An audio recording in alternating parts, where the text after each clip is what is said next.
marilah kita senantiasa memuji dan bersyukur kepada Allah Subhanahu wa Ta'ala atas seluruh kebaikan yang Allah Subhanahu wa Ta'ala berikan kepada kita, terkhusus pada kesempatan pagi menjelang siang ini. Allah Subhanahu wa Ta'ala memberikan kesempatan kepada kita semuanya untuk menyaksikan walimatul urus pernikahan saudara kita Mustari dengan Nahla. Semoga Allah Subhanahu wa Ta'ala memberkahi mereka berdua dan memberkahi keturunan mereka. Hadirin kaum muslimin dan muslimat yang dimuliakan dan dirahmati oleh Allah Subhanahu wa Ta'ala,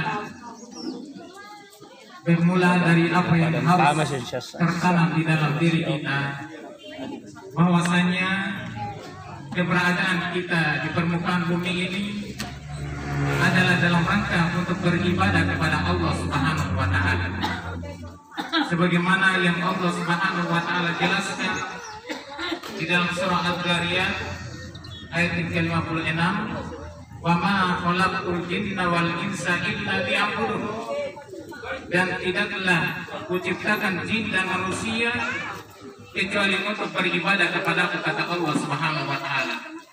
Ai yuwahiduni, yaitu agar mereka mentauhidkanku, mengesahkanku di dalam ibadah. Dan perlu kita ketahui bersama bahwasanya pernikahan adalah merupakan salah satu ibadah yang sangat agung di sisi Allah Subhanahu wa Ta'ala. Bagaimana tidak, di dalam Al-Quran Allah Subhanahu wa Ta'ala memberitakan kepada hamba-hambanya untuk menikah. Demikian pula Nabi kita Muhammad Sallallahu Alaihi Wasallam memerintahkan di dalam hadis-hadisnya sahih untuk menjalankan pernikahan. Di antaranya Allah Subhanahu wa Ta'ala berfirman di dalam surah An-Nisa, fankihu ma taba lakum minan nisa, maka nikahilah wanita-wanita yang kalian senangi. Perintah dari Allah Subhanahu wa Ta'ala untuk kita menikah. Dan tidaklah Allah Subhanahu wa Ta'ala memerintahkan sesuatu kecuali perkara itu adalah perkara yang dicintai oleh Allah, kecuali perkara itu adalah perkara yang diridai oleh Allah Subhanahu wa Ta'ala. Dan segala sesuatu yang dicintai dan diridai oleh Allah Subhanahu wa Ta'ala adalah merupakan perkara ibadah. Perkara ibadah.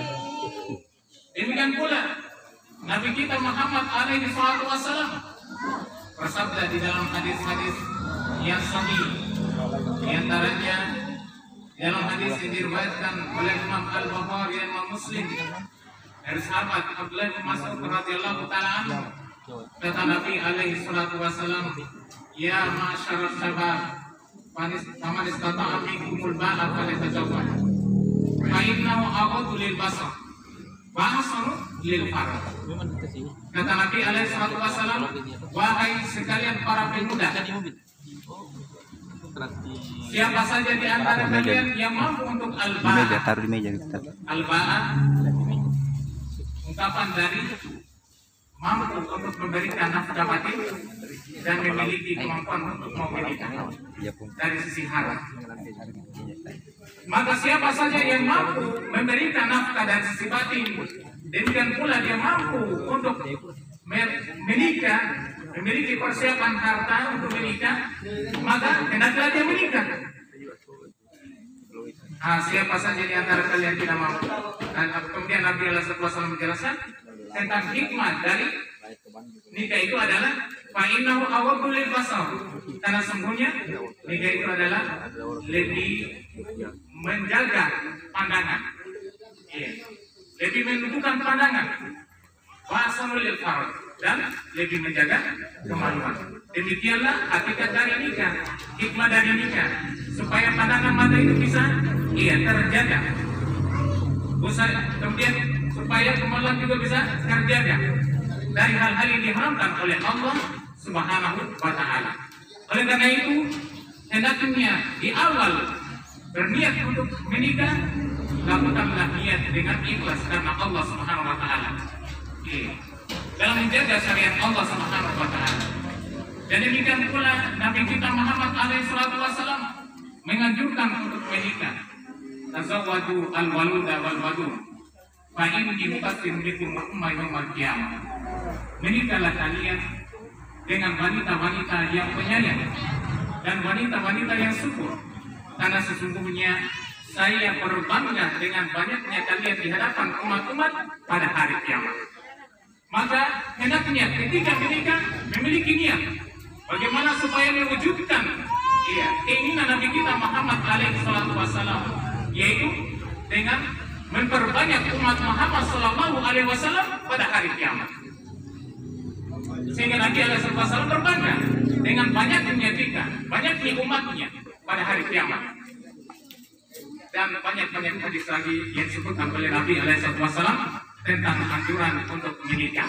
Oleh karena itu, jamaah yang dimuliakan dan dirahmati oleh Allah Subhanahu wa taala, kita bersyukur kepada Allah Subhanahu wa taala pada kesempatan ini kita diberikan kesempatan oleh Allah Subhanahu wa taala untuk berkumpul di tempat ini dalam rangka menyaksikan suatu ibadah sisi Allah Subhanahu wa taala, ibadah yang sangat mulia, ibadah yang sangat agung.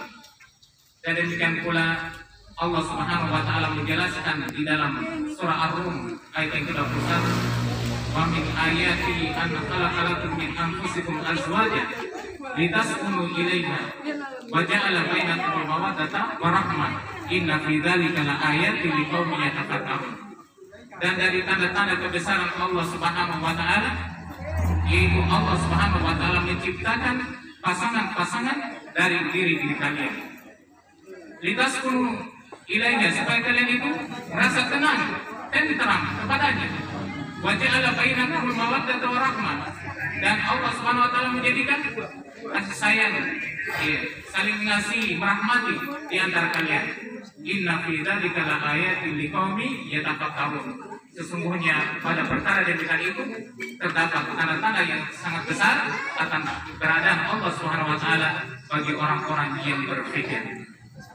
Kemudian jemaah yang dimuliakan dan dirahmati oleh Allah Subhanahu wa taala, dari perkara yang juga disyariatkan oleh Nabi kita Muhammad sallallahu alaihi wasallam ketika kita menyaksikan pernikahan dari saudara-saudara kita, maka kita mendoakan mereka dengan keberkahan sebagaimana telah datang di dalam hadis yang sahih yang disebutkan oleh Syekh Al-Albani, yang diriwayatkan oleh Imam Ibnu Majah, Abu Dawud, Imam At-Tirmidzi dan selainnya dari sahabat Abu Hurairah radhiyallahu anhu, bahasanya Rasulullah SAW senantiasa memberikan salam dan mendoakan bagi para pengantin dengan doa barakallahu laka wa baraka alaika wa jama'a bainakuma fi khair.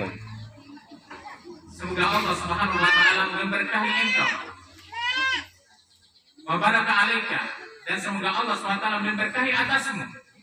Wa jama'a bainakuma fi khair, dan semoga Allah Subhanahu wa taala mengumpulkan kalian berdua di dalam kebaikan.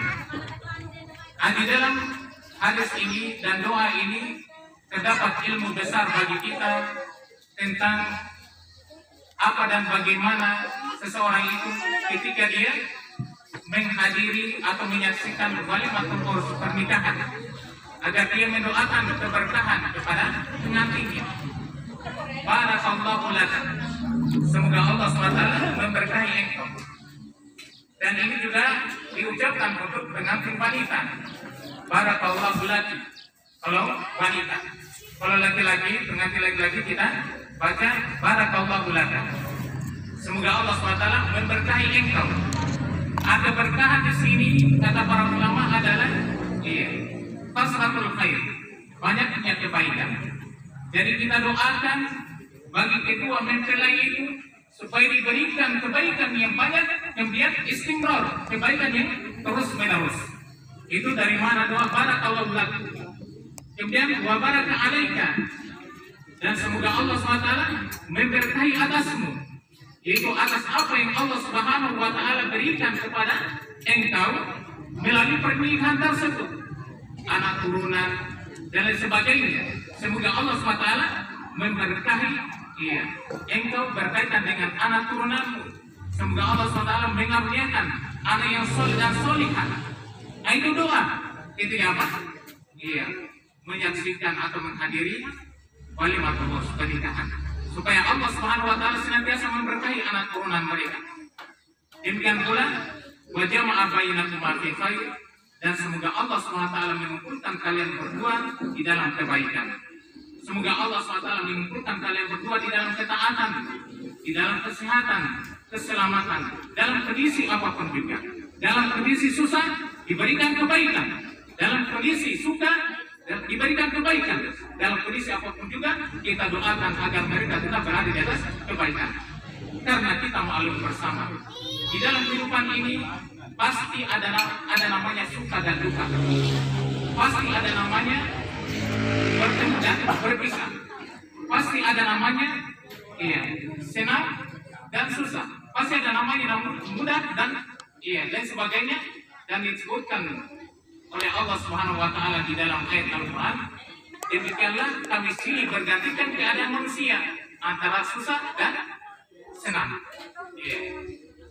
Sehingga telah datang Ahlul Hikmah menyebutkan samaniyatun la budda minha alal fatah wala budda an tadri alaihi samaniyah. 8 perkara yang pasti didapati oleh setiap orang, dan 8 perkara ini pasti akan berlangsung terjadi pada seseorang. Apa itu? Yang pertama sururun Muhammad. Yang pertama adalah gembira, senang. Kemudian yang kedua hamd, sedih. Yang ketiga istima'u, berkumpul. Yang keempat afgrau, berpisah. Kemudian yang kelima adalah yusrun, mendapatkan kemudahan. Yang keenam adalah usrun, mendapatkan kesulitan. Yang ketujuh adalah sukmun, yaitu sakit. Dan yang kedelapan adalah afiat, kesehatan. 8 perkara ini itu pasti akan dialami dan dijumpai oleh setiap orang. Terlebih lagi ketika sudah berkumpul 2 insan di dalam satu keluarga, maka mau tidak mau pasti akan mendapatkan perkara-perkara tersebut.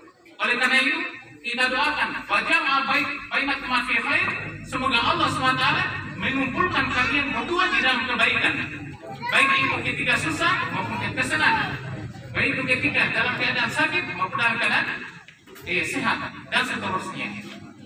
Dan sebaik-baik manusia adalah ketika dia melewati kehidupannya, dia susah, dia bersabar dengannya, dia senang, dia bersyukur dengannya, sehingga dia terus mendapatkan kebaikan sebagaimana yang disebutkan oleh Nabi kita Muhammad alaihi wasallam.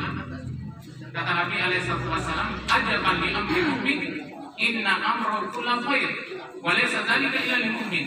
Idza asabatu darra sabara fa kana khairan lahu wa idza asabatu sarra syakara fa kana khairan lahu.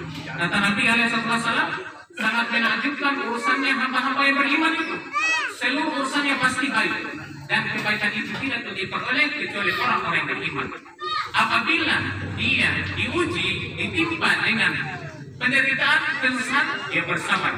Fakana khairun lahu, maka kesabaran tersebut adalah kebaikan untuknya. Wa idza asabatu sarra, dan apabila dia diberi kesenangan, kebahagiaan, kegembiraan, syakara, dia bersyukur. Fakana khairun lahu, maka kesyukuran terhadap kesenangan, kegembiraan tersebut adalah kebaikan untuk dia. Jadi ini adalah merupakan pergolakan kehidupan hamba yang beriman. Ketika dia susah, dia menderita, dia sakit dan lain sebagainya, dia bersabar di dalam menghadapinya, maka kebaikan untuk dia ketika dia bersabar. Dan ketika dia diberi kesenangan, kegembiraan, kebahagiaan dan sebagainya dari hal-hal yang menyenangkan, maka dia bersyukur, maka kesyukuran tersebut adalah kebaikan bagi dia. Hendaknya ini menjadi tolak ukur di dalam kehidupan kita. Bagaimanapun keadaan kita, pasti kita akan mendapatkan 2 keadaan ini. Oleh karena itu, sangatlah penting bagi kita untuk mendoakan yang baru saja menikah agar mereka itu senantiasa dikumpulkan di atas kebaikan. Wajah bainakum fi khair, semoga Allah SWT mengumpulkan kalian berdua di dalam kebaikan, dalam keadaan apapun juga kalian tetap berada di dalam kebaikan. Dan tentu saja, ya semua dari kita mengharapkan perkara tersebut, baik itu pengantin yang lama, yang satu istrinya, atau dua istrinya, atau banyak anaknya, atau yang baru menikah, hendaknya ini mendapatkan suatu dorongan yang sangat kuat agar mereka itu senantiasa berada di atas kebaikan. Dan tentu saja, semakin banyak yang diurus, maka semakin banyak dia semakin butuh kesabaran. Dan dari situlah ketika dia mampu bersabar dengan hal-hal tersebut, dia mendapatkan pahala yang berlipat ganda di sisi Allah Subhanahu wa Ta'ala. Al-jazau min jinsil amal, balasan itu disesuaikan dengan jenis amalannya. Inna idhamal jazai ma idhamil bala. Sesungguhnya besarnya balasan yang didapatkan oleh seorang itu tergantung bala yang didapatkan olehnya. Hadirin kaum muslimin dan muslimat yang dimuliakan dan dirahmati oleh Allah Subhanahu wa Ta'ala, ini sekedar gambaran bagi kita semuanya yang patut untuk kita penuhi di dalam kehidupan kita ini, yang baik itu yang sudah lama berkeluarga ataupun baru saja berkeluarga. Kemudian untuk kedua mempelai, bahwasanya di saat ini Anda berdua itu mulai mengarungi membina keluarga, dan suami adalah merupakan pengayom di dalam keluarga tersebut. Bagaikan dia adalah seorang nahkoda yang membawa suatu perahu yang akan dia lewati berbagai macam rintangan, ombak, badai dan lain sebagainya. Oleh karena itu, seorang suami harus memiliki tekad dan kekokohan di dalam membina keluarganya. Lagi pula, suami hendaknya memahami akan kewajiban dia sebagai seorang pengayom di dalam rumah tangganya, yang mana perkara yang sangat penting yang harus ditunaikan oleh seorang suami terhadap istri dan keluarganya adalah bagaimana dia memberikan nafkah kepada keluarganya, yakni memberi makan, memberi minum, memberi pakaian, memberi tempat tinggal dan lain sebagainya. Namun yang paling terpenting lagi dari itu adalah bagaimana dia mendidik keluarganya. Bagaimana dia mendidik keluarganya di atas agama Allah Subhanahu wa Ta'ala. Bagaimana dia menjaga dirinya dan keluarganya dari siksaan api neraka yang Allah Subhanahu wa Ta'ala telah memerintahkan kepada kita, ya ayyuhalladzina amanu qu anfusakum wa ahlikum nar. Wahai orang-orang yang beriman, jagalah diri-diri kalian dan keluarga kalian dari siksaan api neraka. Bagaimana bisa kita menjaga diri kita? Bagaimana bisa kita menjaga keluarga kita dari siksaan api neraka? Tentu saja harus melalui jalur syariat, jalur agama Allah Subhanahu wa Ta'ala. Sehingga yang paling utama dan pokok di situ adalah bagaimana kita mendidik mereka di atas agama Allah Subhanahu wa Ta'ala. Oleh karena itu Nabi SAW berwasiat kepada setiap para suami, istausu bin nisa'i khairan. Berwasiatlah pada para wanita itu dengan kebaikan. Karena apa? Pentingnya memberikan nasihat, memberikan wasiat, mengajari anak-anak atau istri kita dengan agama Allah Subhanahu wa Ta'ala, merupakan jalur kebahagiaan dunia alam barzah dan negeri akhirat. Tatkala istri kita memahami akan perkara ini, insya Allah mereka akan menjaga diri mereka di atas agama Allah Subhanahu wa Ta'ala.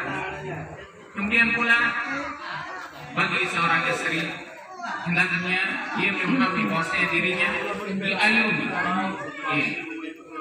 bahwasanya dirinya di bawah kepemimpinan suaminya. Maka yang paling pokok dan penting bagi seorang istri adalah bagaimana taat kepada suaminya. Dia taat kepada suaminya dalam perkara-perkara yang ma'ruf, perkara yang baik. Adapun dalam perkara yang mungkar, yang dilarang oleh agama, maka tidak ada ketaatan dalam perkara tersebut. Karena Nabi SAW menjelaskan, innama ta'atu fil ma'ruf. Sesungguhnya ketaatan itu pada perkara yang ma'ruf. La ta'ata li makhluqin fi ma'siyatil khaliq. Tidak ada ketaatan kepada makhluk di dalam bermaksiat kepada Allah Subhanahu wa Ta'ala Sang Pencipta.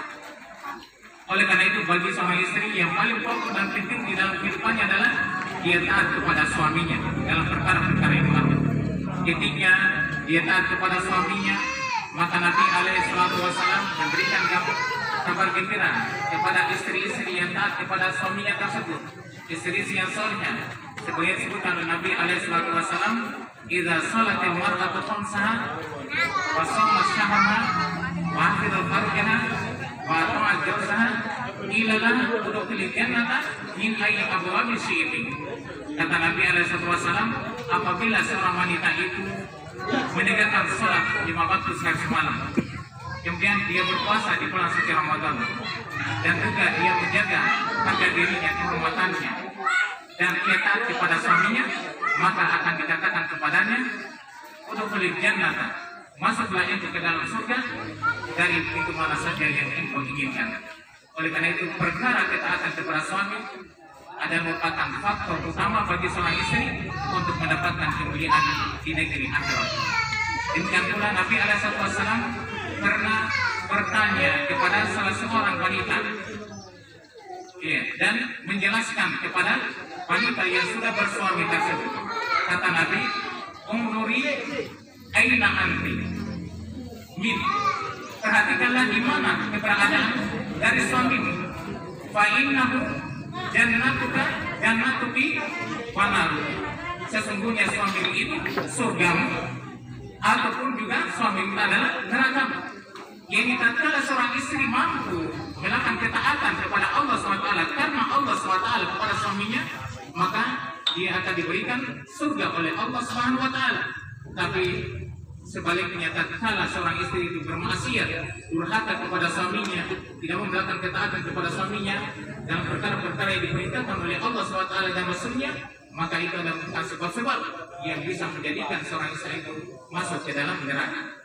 Oleh karena itu, sebab kebanyakan para wanita itu masuk ke dalam neraka karena mereka itu adalah suka melaknat dan banyak mengingkari kebaikan suaminya, tidak tahu melakukan kebaikan ataupun ketaatan kepada suaminya.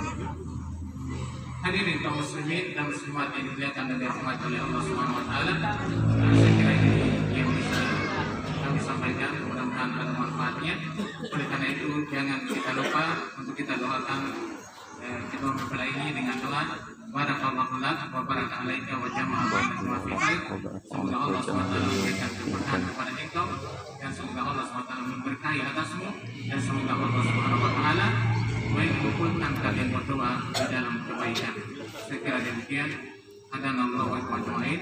Wassallallahu ala Muhammadin wa ala alihi wa ashabihi wa sallama tasliman katsira. Subhanakallahumma wa bihamdik, asyhadu an la ilaha illa anta, astaghfiruka wa atubu ilaik. Wa akhiru da'wana alhamdulillahirabbil alamin. Assalamualaikum warahmatullahi wabarakatuh. Waalaikumsalam warahmatullahi wabarakatuh.